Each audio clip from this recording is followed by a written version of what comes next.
Sementara itu, bakal calon presiden dan wakil presiden Anies Baswedan dan Muhaimin Iskandar mengikuti senam bersama warga di Cibinong, Kabupaten Bogor, Jawa Barat. Selain senam bersama, acara yang digelar di Stadion Pakansari ini sekaligus pembacaan ikrar pemenangan pasangan Amin di Kabupaten Bogor.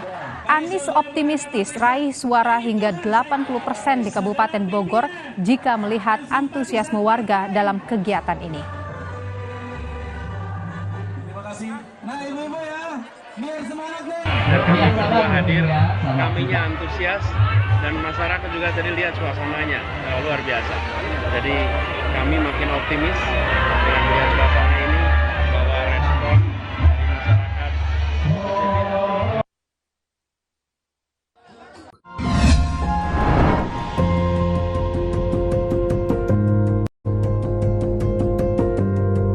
Kompas TV, Rumah Pemilu.